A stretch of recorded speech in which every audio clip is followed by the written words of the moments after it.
Alright. Welcome everybody to episode 11 of 4NZGamers. I'm your host Phil Brooks, joined again today James Jennings. Hello. James Brooks. Hello. Lance Lochner. Hello. So, yeah. The All Blacks beat Argentina. Pretty excited about that.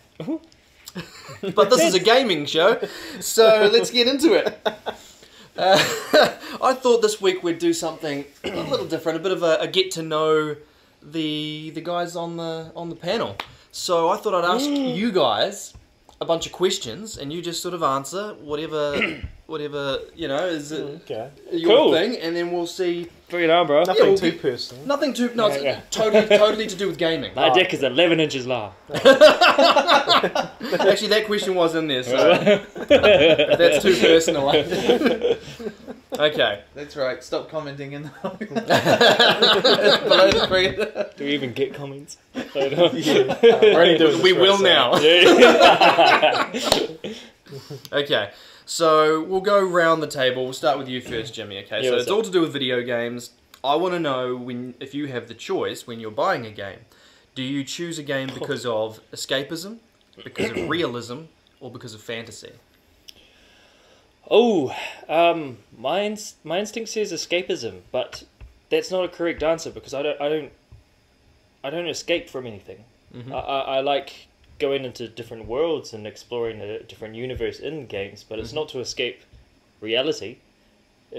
Does it make sense? No, that's what escapism is to like leave your life behind and take on the life of something else. Yeah, I guess so. I don't know. I don't quite agree with the escapism thing because I don't feel like I play games to get I don't feel I'm running away from something.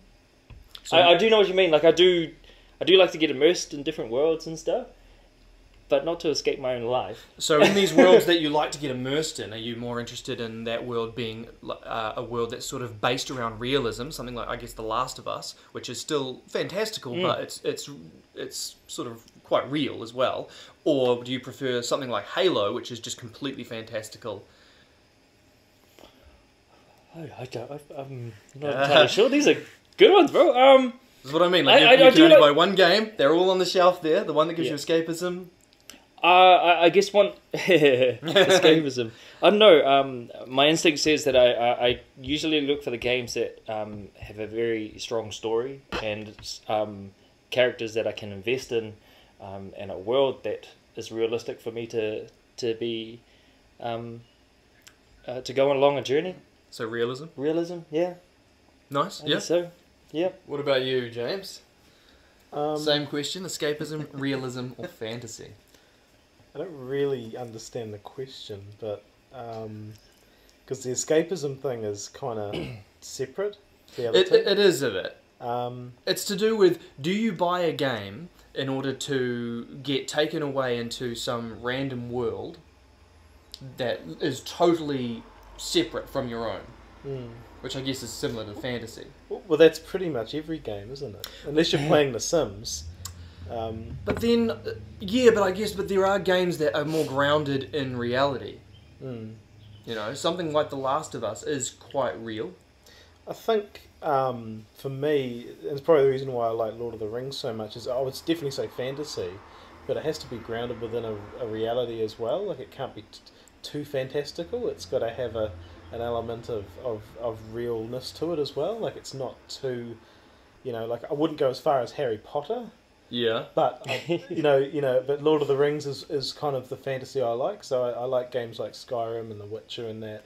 But if the game goes too far into something fantasy, then I don't enjoy it, I guess. That makes sense? Yeah, that makes perfect sense. Yeah. That's my answer. Well, that's what I wanted to know. Like, because fantasy to me is over the top. Yeah. Something that's totally devoid from what we are used to. Yeah. Whereas you can have escapism and not have that, and you don't go that far. Yeah, and I'd agree with what Jimmy's saying. Like, you want the story to kind of carry it as well. Like, some games are just full of cliches and stuff, and those are probably the worst ones because they overdo the fantasy. They you've got the wizard and you've got this and that, and it's just tropes. It's just the same things you've always seen. Yeah. Like, if it's unrealistic for me, but if the world is believable enough that like I get the rules of this universe, then I can let it slide. I guess I'm not constantly going like, oh, that's not even possible. Like yeah, it's just if it breaks its own rules, or it doesn't feel like it's got any consistency to it, I guess, or it's just not meshing well or something, or it feels too derivative. It feels like they've just borrowed elements from this, and this, and throw them all together and hope for the best. Hope for the best. Stir it up. There you go. Yeah, and there's a few games like that just a hodgepodge of ideas, but you can tell they haven't really sat down and thought about how this world actually works and what these details and these things actually mean, like what the history is and what the actual culture is within the game and that kind of stuff. Okay. Lance? Well, since I had some sort of prelude into my answer, so it's I guess for me it's sort of realistic fantasy. Yeah. Which sounds like a dirty porn movie, but well, if that's what you're into, like awesome. Well, so just to give you some context really quickly, I think being a PC gamer and all the hype around Fallout 4, why do I want to play that? Because I feel like it's going to give me some realism in that game, and it's a fantasy world that I'm looking forward to being immersed in. Mm-hmm. So if they've got all those sort of things, if I feel like I'm actually in that fantasy world and it's got a basis of a realism, and I'm sort of feeling like I'm part of that world, that's sort of what draws me in. Nice. Sort of why I'm being sold on that game. That's why I'm sort of looking forward to it. So, what I've sort of realised from this one question is that escapism, realism, and fantasy are actually all intertwined into a video game. There's really no escaping those three things kind of being in every game. Yeah, they kind of all work together. Yeah. Because I would have thought, like, based on when I devised that question, I would have thought a game like Fallout was more realism. But I guess it's not. It's fantasy. You got super mutants. But they keep exactly. But they keep you grounded in it by having things happen in the world that are consistent with what would if that was actually happening. Yeah, radiation. This would be real. Okay. The rules of its universe. Yes, exactly. You're talking about the rules. As long as you don't break the rules, I guess it's always going to have realism. How about you, bro? Well, the question's changed now. Because I guess all three of them, I would have said realism. Yeah. I like to feel immersed in a character and a story that I feel is absolutely real and could be happening, and nothing pulls me out of that. Okay, so we'll start over here again with Lance this time, and this question is: do you prefer story or gameplay?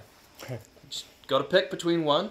Would you rather have a really good, engrossing story, or would you have amazing game mechanics that are fun and just work, intuitively? Well, I guess that's a very hard question because for me, I'm drawn to both based on the games I play. You should be, but if you have to make the choice, what just trumps the other one slightly? I'm sort of leaning towards storyline. Because it really doesn't matter what game you play, if it's got a fucking shit story, I'm really lost on it straight away. Mm-hmm. And it doesn't matter about the game mechanics. Okay. Although that adds a dynamic to it. So I'll just go with storyline. Yeah, James? I'd say gameplay. Mainly because when you say that question, I think of things like Donkey Kong and Mario and that. I mean, let's face it, the story is go save a princess. It doesn't change. Yeah. So you can actually have a game that works without even really much of a story. So gameplay to me always, because we're talking about games, the gameplay has to trump the story. But what Lance is saying, no, you need a good story for some games. It just depends on the type of game. But I can generally, like, if I use maybe The Walking Dead as a good example, like obviously the storyline and that's quite cool, the characterization, the choices and stuff.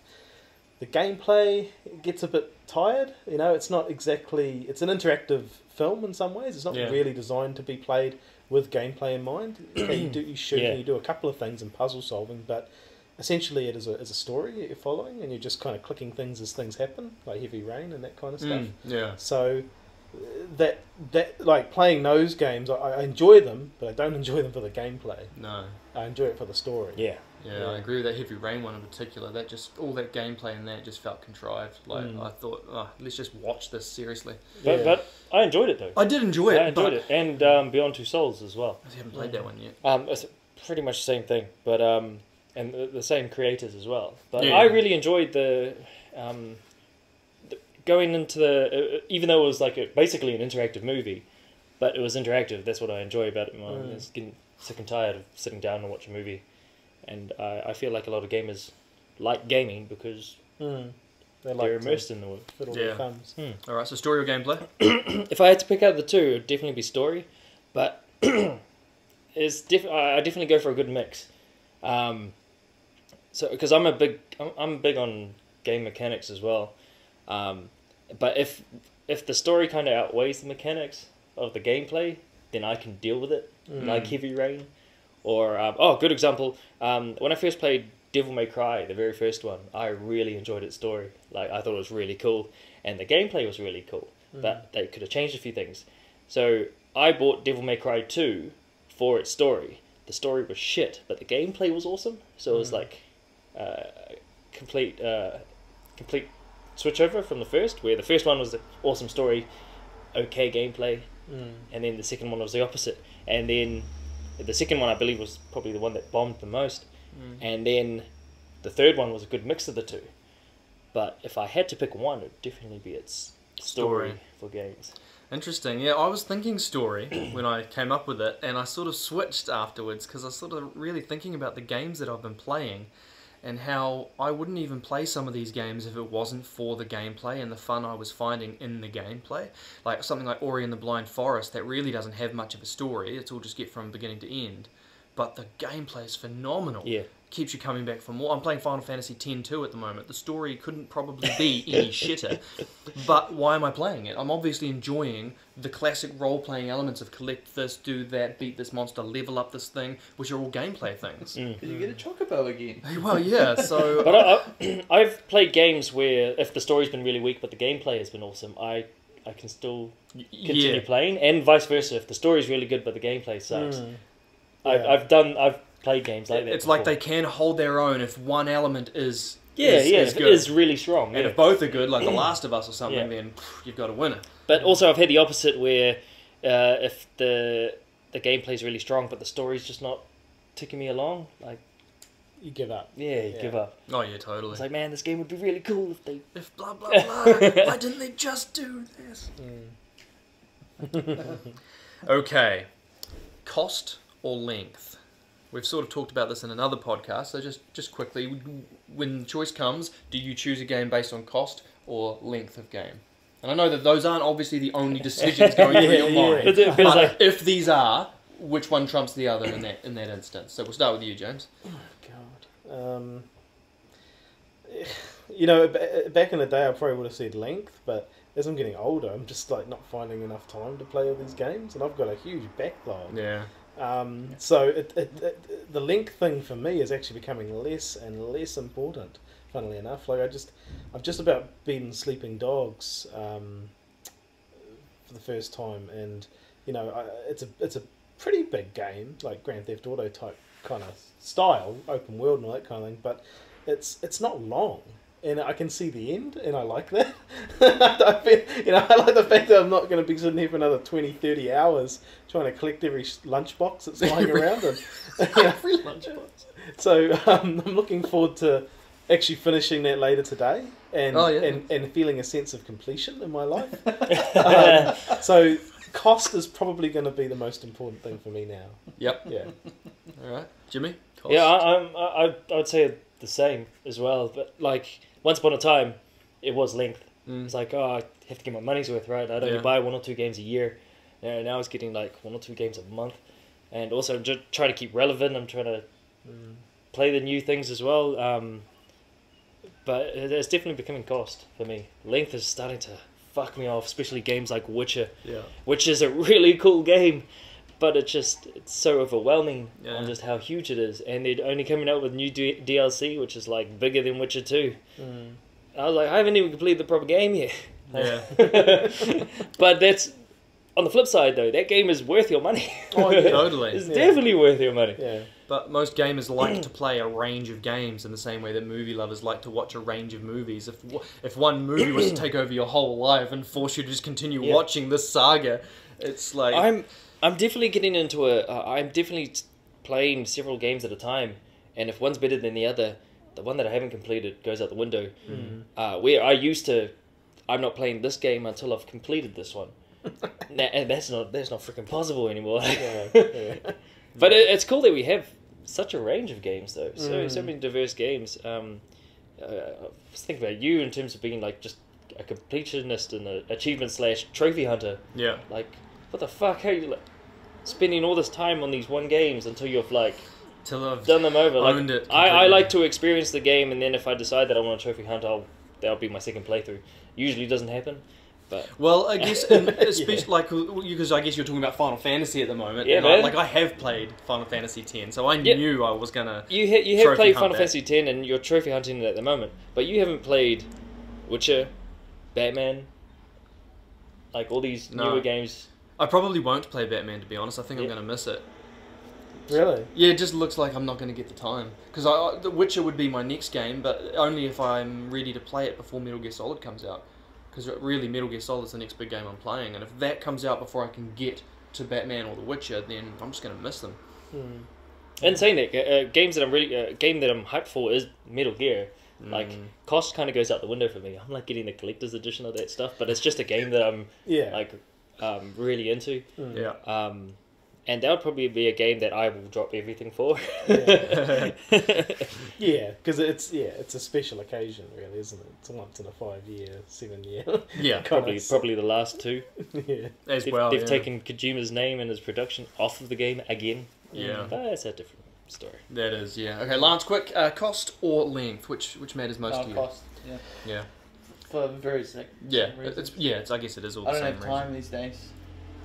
the time is a big thing. So We're getting so old. I like games that I can go back to. And another thing, because on cost as well, length doesn't matter, but I think it's becoming more obvious with other games that are coming out now, like Brothers or In the Blind Forest and things like that, which are great experiences that you can beat really quick, you know? So length doesn't matter at all, you can still have an amazing experience. Okay, physical copy or a digital copy? Physical. You're physical? Yeah, I'm definitely physical. Like I would prefer the physical over the digital. I have bought digital games before, like Apes Odyssey on the PS4. Oh wait, I didn't buy that. It was free on the PlayStation Network at the time I got it. But physical, definitely physical. Yeah. Lance? Well, I think for me it will have to go digital now. For PC with Steam and all that, I find it a lot easier. And my back catalogue of PC games, I've had to fucking, throw all these cardboard boxes out. And I get fucking tons of shit. I've had to put them in file cabinets and all sorts of things. Yeah. So I like the fact that it's online now. So yeah, digital. Yeah. James? Can I? I don't know how to answer. Like, I want to say two things, but like if it was PC, I'd say digital. Just because, like, on Steam, I've got 200 games. I couldn't imagine having 200 boxes sitting in my room. No, exactly. But then on the console, I actually like having the physical because I like the cases and I like the colour and I like how they sit together and they're all the same box size and shape and that kind of thing. So I would it just depend on which thing I was buying it for. Yeah. Materialness is nice. It feels like you've actually bought something. Yeah. You get something. I don't like having the digital ones on the console. Okay. I like having the physical ones. I'll accept that answer. I do like having the physical copies for it's because it's been uploaded from the disc. For me, it makes things easier for a console. Where if I'm downloading it online, I have to wait for it to install or download. Yeah. I like it, and being a collector, as most gamers sort of are inherently anyway, but like my library there with all my books on it, I wouldn't want all my books to be digital.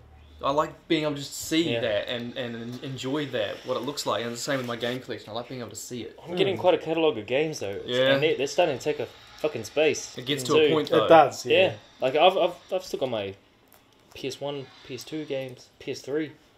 And they're just filled up my bookcases and and I've got like 200 arcade games on my Xbox 360. There's no way I could have stored that stuff. I'm glad that that is digital. Some things, yeah. Some things kind of So need to be. I don't mind in terms of digital downloads, like indie games, or like you guys were saying with Steam. They're not always indie games, but I don't mind downloading indie games. Small. Yeah, small, like not that massive experience. They're only maybe 2 to 4 hours long. Yeah. Where something like The Witcher, I'd prefer on disc. I think replacing old games as well with digital is good. Like I enjoy. Yeah, that. I like that as well. Like your PS1 games, I've got most of them digital. Like I've got all the Resident Evil now on digital. I've still got the old discs, but I don't. I don't have to dust off the PS2 and put them. I can just play it on the PlayStation 3. It's all right. Nice. Well, this one's gone on pretty long, but I'll just quick fire answers for these last ones. Okay. Okay. So James. Yep. Single player, co-op, or competitive? Single player. Single. I like co-op. Nice. All right. First-person shooter, real-time strategy, role-playing game, or platformer? Oh. Platformer. Whoa. Okay. Whoa. That was unexpected. I just said the first thing. Yeah. All right. Probably role playing. First-person shooter, real-time strategy, role-playing game, or platformer? Role play. Nice. And horror, sci-fi, or action? Horror. Sci-fi. Action. Nice. All right, love it. All right, so you got to know a little bit more about us. For me, I would have been single player. I would have probably been role playing, and I would have probably gone sci-fi. Who's my single player horror RPG? All right, so yeah, I guess that's our first topic. We'll come back with another topic from one of the other guys.